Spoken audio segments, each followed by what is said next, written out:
大家好，我是 Robert。最近郭文贵郭老板被抓了，美国法庭疑似公布他是共匪间谍。我今天就不继续说军费问题，换个话题，关于抓特务的事情。我个人的观点和立场是，民主派不应该抓特务。既然美国法庭都疑似判断郭文贵郭老板为特务了，那依据美国情报部门的能力和信誉，大概率郭老板就是共匪特务了吧？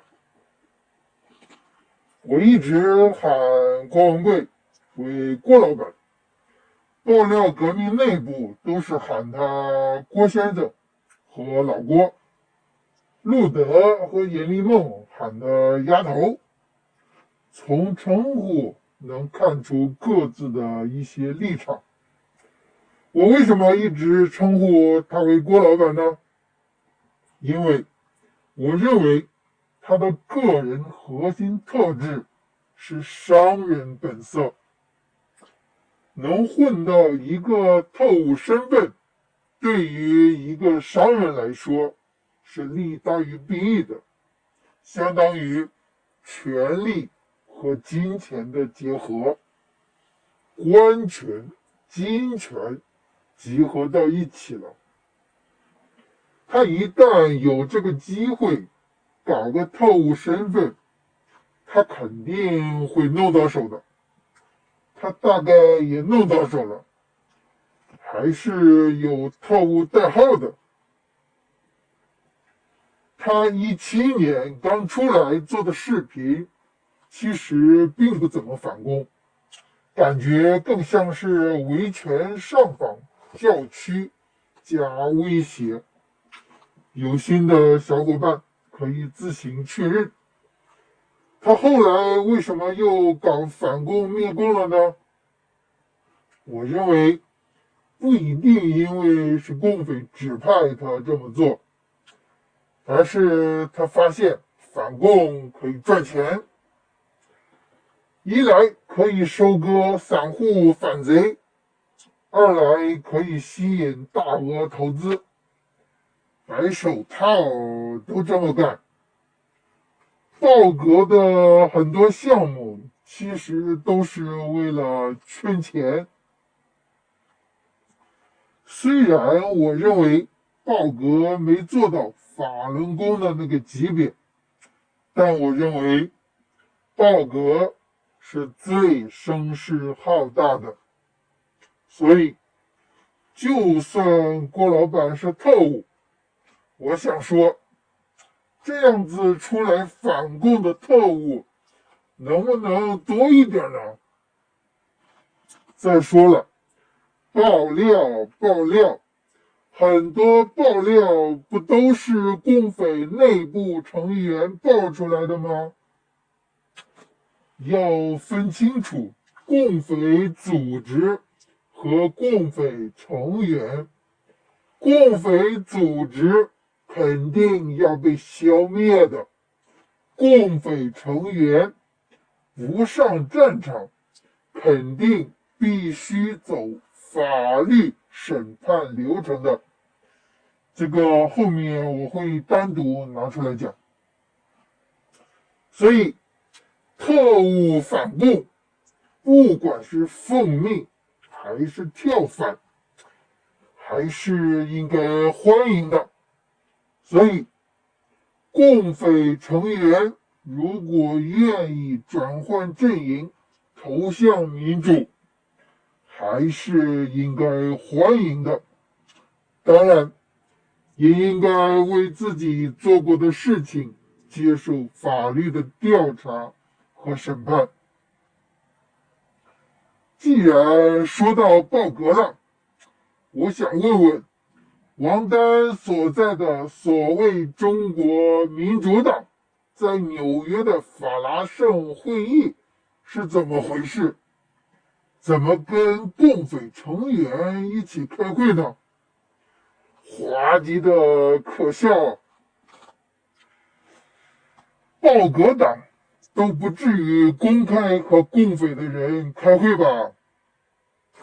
我觉得吧，中国民主党，你们这个组织应该好好审视下自己的底线、原则、纲领和路线了。8964的你们这帮所谓民运前辈们，33年了，你们有何建树吗？你们好像比之共匪特务郭文贵、郭老板搞得要逊色吧？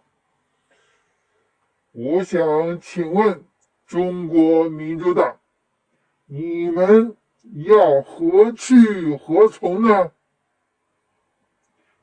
不过我要解释下，我不是反对你们，我也不是批评你们，我只是对你们太失望了。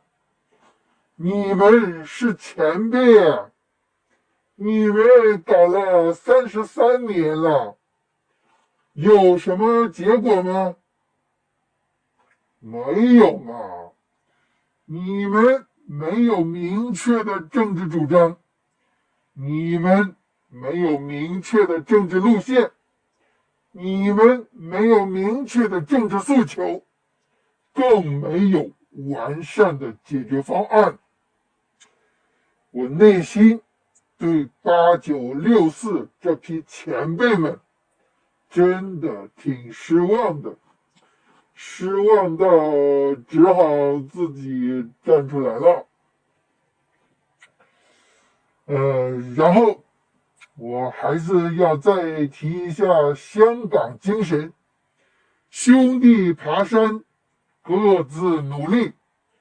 不论你是不是特务，只要你反共灭共，我个人认为都应该被支持和鼓励。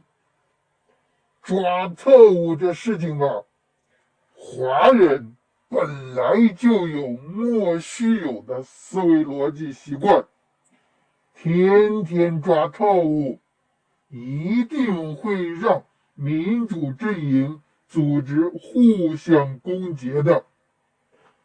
那不是共匪想要的吗？所以，请向香港人学习，如果彼此凑不到一起，那就不要凑嘛，各自独立行动即可了。就算很难支持对方，至少做到不要反对对方，至少不能去抓别人特务吧。有那抓特务的心劲儿和精力和时间，还不如花到自己的行动上呢。所以，我认为，如果你抓特务，你即使不是特务，也是胜似特务。